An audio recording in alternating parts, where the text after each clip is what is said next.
भारत में women empowerment की बात चल रही है।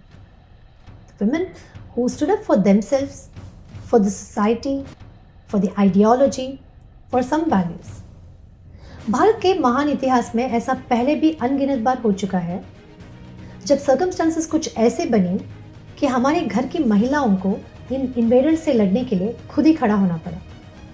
ना लड़ने के या सरेंडर करने के बहुत रीजंस थे उनके पास, पर फिर भी वो लड़ी। आपने झांसी की रानी के बारे में तो सुना ही होगा कि वो अपने बेटे को अपने कमर पर बांध कर लड़ी थी, घोड़े पर।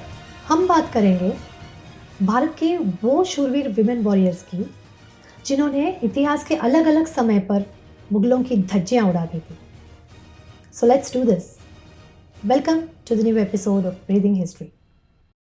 चालुक्य या सोलंकी डायनास्टी का नाम आपने सुना होगा, बट उनके बारे में ज़्यादा पता नहीं होगा क्योंकि हमारे स्कूल की हिस्ट्री बुक्स में कोई डिटेल्स है ही नहीं। डिटेल्स छोड़ो, काफ़ी स्टेट बोर्ड्स में तो उनका मेंशन तक नहीं है। हम बात करेंगे नाइकी देवी की, जो कदंबा चीफ ऑफ गोवा की बेटी थी। उनकी शादी हुई थी चालुक्य डायनास्टी के राजा अजयपाला से, जिनकी राजधानी थी अनिलवाड़ा, गुजरात में।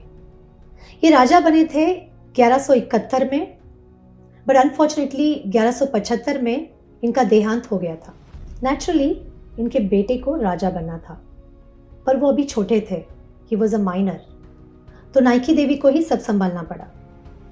आइए जानते हैं नाइकी देवी ने मोहम्मद घोरी के अंदर इतना दहशत कैसे भर दिया कि वो 13 साल तक भारत वापस आने की सोच भी नहीं सका। जब गुजरात में ये चल रहा था तो वहाँ से कुछ हजार किलोमीटर दूर आज के अफगानिस्तान के पास घुरिद एम्पायर था, और उस एम्पायर का सुल्तान था मुइजुद्दीन मोहम्मद, या जिसे आप मोहम्मद घोरी के नाम से जानते हैं।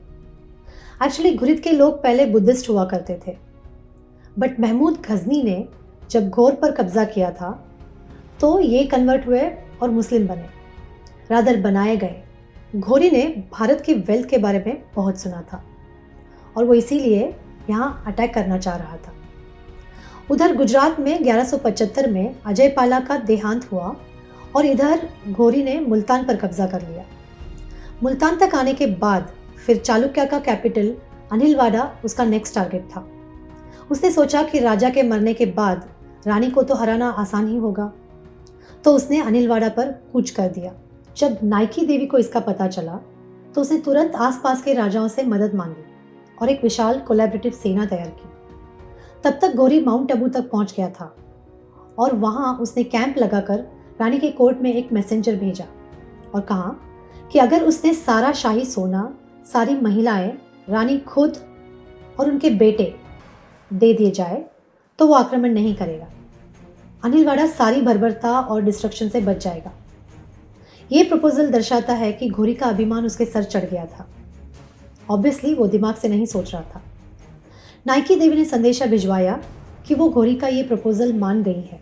नाइकी देवी को अपने बेटे को खुद से बांधकर घोड़े पर मुगल कैंप की ओर आते देख घोरी खुश हो गया। They all let their guards down. उनको लगा कि बेचारी रानी डर गई और मान गई।